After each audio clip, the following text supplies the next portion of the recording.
ఎన్ని రోజులు అయితే అందరా నిన్ను చూడక మంచుకున్నావా? అందరు మంచుకున్నారు ఇంటికాడ?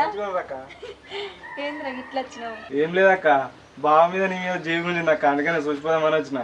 అబ్బా మేమంటే నీకు ఎంత ప్రేమరా తమ్మి. అవునక్క. అబ్బో మన మీద ప్రేమ పొంగిపోతుంది మీ తమ్మినికి ప్రేమ. మా తమ్ముడు రాక రాక ఇంటికి వస్తే ఏమో బాగా మాట్లాడతాను, బావ గట్లనే అంటాడు కానీ రారా జరగా బానా బా గడ్డ గడ్డనే ఉన్నా. రారా. ఇగో మా తమ్మునికి చికెన్ లేపొక్కిలంట. ఇక మీ తమ్ముడు చేసే పనికి చికెన్ కావాలి మీకు, బాగా కష్టం చేస్తారని. అరే ఎక్కువ తక్కువ మాట్లాడక నాడుగు. సరేది ఓర్వనే ఓడవాడు. వీడేంది ఆల్మోస్ట్ వాడుకోకి ఇట్లా వచ్చిండు, వీడు ఏదో లంగ పని చేసిండు అందుకే ఇట్లా వచ్చిండు. మా మామకు ఫోన్ చేసి కనుక్కుంటా.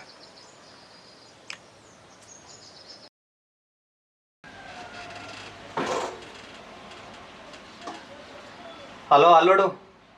బామ్మర్ది గారు పట్నం నుంచి ఎప్పుడు వచ్చిండే? ఈ ఇంటికి వచ్చిండు, కాలేజీలకు సెలవులు కూడా లేవు. ఏం చెప్పాలి బిడ్డ, వాడు చదువుకొని బాగుపడతాడని లక్షలు లక్షలు పోసి పట్నంలో చదివిపిస్తుంటే కాలేజీలో లవ్ అని అమ్మాయిలంట పడ్డాడట. ప్రిన్సిపల్ సార్కి తిక్కరేగింది, టీసీ ఇచ్చి పంపించిండు. గంత పని చేసిండు మామ. అవునల్లుడు, గంత పని చేసిండు. వాడు ఈడికి వస్తేనే తనేలో కొట్టినా, ఆడికి వచ్చిండా నువ్వు ఇట్లా 4 ధాన్యాలో కొట్టాని.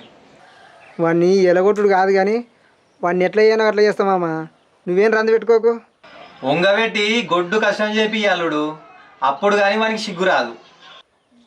సరే ఉంటా మరి. సరే అల్లుడు, ఉంటున్నా మరి.